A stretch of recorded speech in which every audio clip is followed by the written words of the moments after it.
আজ আমি এমন একটা বিষয় নিয়ে আপনাদের সঙ্গে আলোচনা করব, শুধুমাত্র মেয়েদের জন্য নয়, পুরো সমাজের জন্য এটা খুবই প্রয়োজনীয়।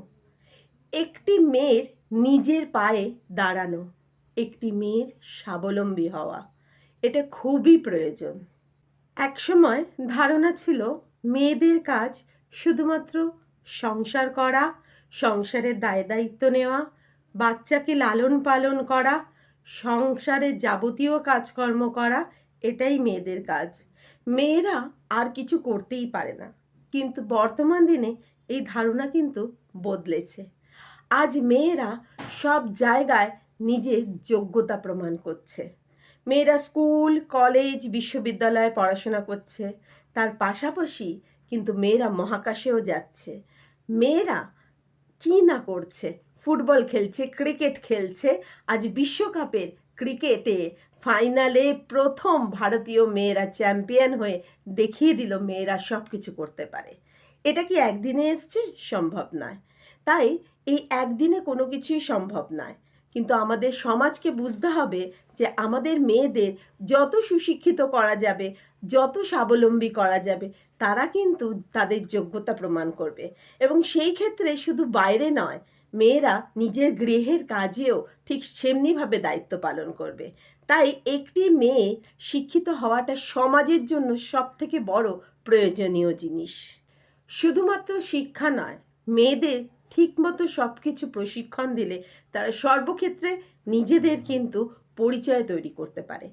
একটি মেয়ে স্বাবলম্বী বা নিজের পায়ে সে দাঁড়িয়েছে, তার মানে এই নয় সে অর্থ উপার্জন করে।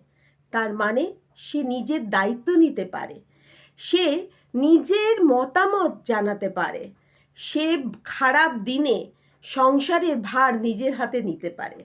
তাই বর্তমান সমাজে একটি মেয়ের নিজের পায়ে দাঁড়ানোটা ভীষণ প্রয়োজন। একটা মেয়ে শুধুমাত্র পরিবার নয়, পুরো সমাজের দায়িত্ব নেয়। তাই যে সমাজে মেয়েরা যত শিক্ষিত, যত স্বাবলম্বী, যত যোগ্য, সেই সমাজ তত উন্নত। তাই মেয়েদের শিক্ষার এবং মেয়েদের স্বাবলম্বী হওয়া আর নিজেদের পায়ে দাঁড়ানোর খুব খুব দরকার। কারণ শুধুমাত্র সে বাইরের কাজ স্বাবলম্বীভাবে করতে পারে তা নয়, নিজের ভেতরে নিজের পরিবারের কাজকেও সে সুন্দরভাবে নিজের দায়িত্বে নিয়ে নিতে পারেন। তাই স্বাবলম্বী মানে টাকা উপার্জন নয়, সর্বক্ষেত্রে মেয়েরা তাদের দক্ষতা দেখাতে পারে। কারণ কি জানেন, একটা মেয়ে যে সইতে পারে সেটা কিন্তু আলাদা। একটা মেয়ে একটা সন্তানের জন্ম দিতে পারে, একটা মেয়ে একটা পুরো পরিবারকে দাঁড় করাতে পারে। তাই সেই মেয়েকে যদি আপনি ঠিকভাবে শিক্ষা দেন, ঠিকভাবে তৈরি করেন, সেই মেয়েটাই কিন্তু আপনার মুখ উজ্জ্বল করবে। তাই মেয়েদের বর্তমান দিনে আমাদের মতো দেশের ক্ষেত্রে নিজের পায়ে দাঁড়ানোটা খুব খুব দরকার। একটি মেয়ে যখন নিজের পায়ে দাঁড়ায়, প্রথমেই আসে অর্থ উপার্জনের বিষয়। সত্যি অর্থ উপার্জন করতে সে পারে। অর্থ কিন্তু আমাদের দৈনন্দিন জীবনের চালিকা শক্তি। অর্থ দিয়ে সব কিছু করা যায়। যখন একটি মেয়ে অর্থ উপার্জন করে, সে তার নিজের খরচ নিজে চালায়। নিজের খরচ অন্য কারুর কাছে হাত পেতে নেয় না। নিজের স্বপ্ন নিজে পূরণ করে, নিজের চাহিদা নিজে পূরণ করে।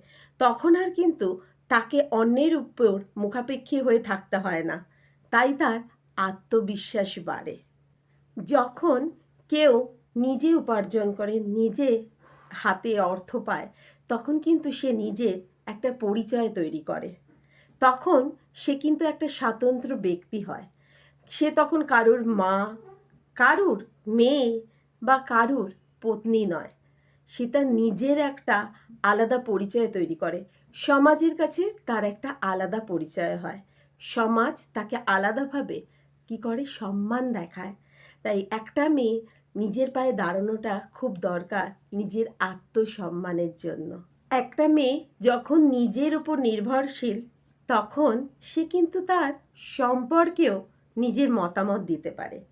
তাই সম্পর্কটা হয়ে ওঠে পারস্পরিক শ্রদ্ধা আর পারস্পরিক একটা ভালোবাসার উপর, যেখানে দুপক্ষই নিজের মতামত দিতে পারে এবং নিজের উপর নির্ভরশীল মেয়েটি নির্দ্বিধায় তার সম্পর্ককে সুন্দরভাবে এগিয়ে নিয়ে যেতে পারে।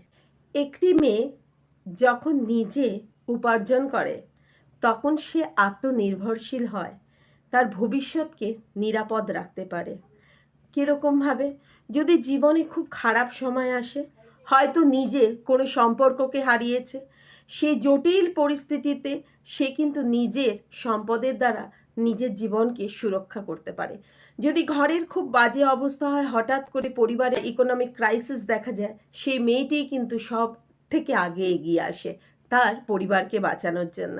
তাই একটি মেয়ের আত্মনির্ভরশীল এবং উপার্জন করা খুব দরকার, কারণ সে তার ভবিষ্যৎকেও সুরক্ষা করে, সে তার ঘরকেও সুরক্ষা করতে পারে যদি সে উপার্জন করে। বলা যায় না কোন কঠিন পরিস্থিতিতে ভবিষ্যতে পড়তে হবে, কোনো দুরারোগ্য ব্যাধি, কোনো রকম ঘরের অর্থনৈতিক ক্রাইসিস, বা কোনোভাবে কোনো সম্পর্ক তাকে হারাতে হতে পারে। তাই কারোর ওপর মুখাপেক্ষী না থেকে সে তখন নিজের ওপর ভরসা রাখতে পারে। সে মেয়েটি নিজে পারে তার ভবিষ্যৎকে সুরক্ষা করতে।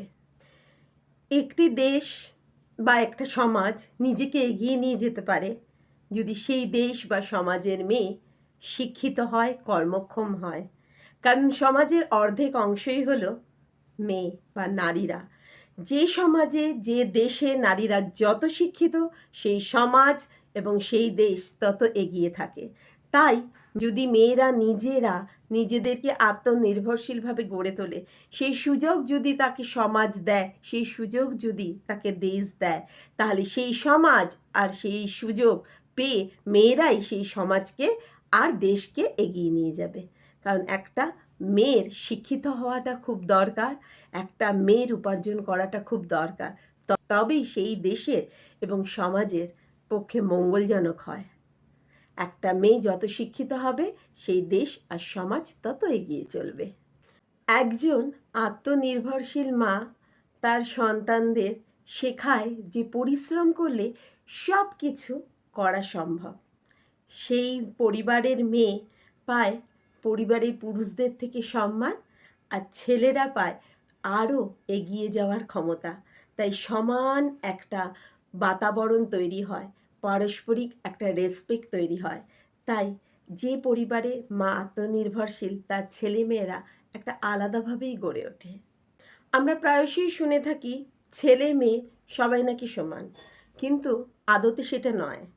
একটা দেশ তখনই এগিয়ে যেতে পারে যখন সেই দেশের নারীকে সমান শিক্ষা, সমান কর্মদক্ষতা, সমান পরিচিতি করতে সাহায্য করা হয়। তাই এই সাহায্যটা আসে পরিবার থেকে, সমাজ থেকে, দেশ থেকে। তাই চলুন মেয়েদের সমানভাবে সুযোগ দিই, শিক্ষা দিই, তারাও নিজের পায়ে সুন্দরভাবে দাঁড়িয়ে উঠবে। সর্বশেষে একটা মেয়েকে আত্মবিশ্বাসী হতে হয়। যে মেয়ে আত্মবিশ্বাসী হয়, সে তার নিজের পরিচয় তৈরি করে। মাদার তেরেসা, কল্পনা চাওলা, বেগম রোকেয়া, রানী লক্ষ্মীবাঈ, এই সব নারীরা নিজের পরিচয় তৈরি করেছিল কিভাবে? নিজের ওপর আত্মবিশ্বাস রেখে।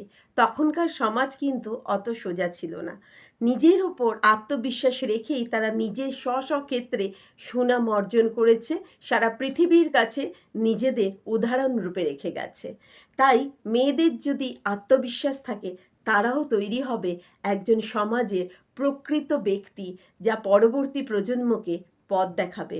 সমাজ, দেশ এগিয়ে যায়। এই চলুন আমরা এমন একটা সমাজ গড়ে তুলি যে সমাজে একটা মেয়ে মাথা উঁচু করে দাঁড়াতে পারবে, যে মেয়েটা বলবে আমি স্বাধীন, যে মেয়েটা নিজের মতামত রাখতে পারবে।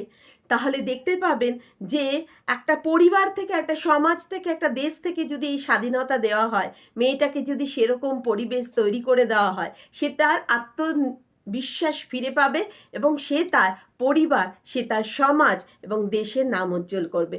চলুন আজ থেকেই আমরা একটা মেয়ের সেই স্বাধীনতা দিই, যেখানে মেয়েটা নিজ ইচ্ছায় কোন ক্ষেত্রে যাবে, কোন ক্ষেত্রে তার ইচ্ছে, কিভাবে সে নিজের পায়ে দাঁড়াবে, সেরমভাবে একটা সুযোগ করে দিই। একটা সুযোগ করে দিলেই সেই সমাজ আর দেশ এগিয়ে যাবে।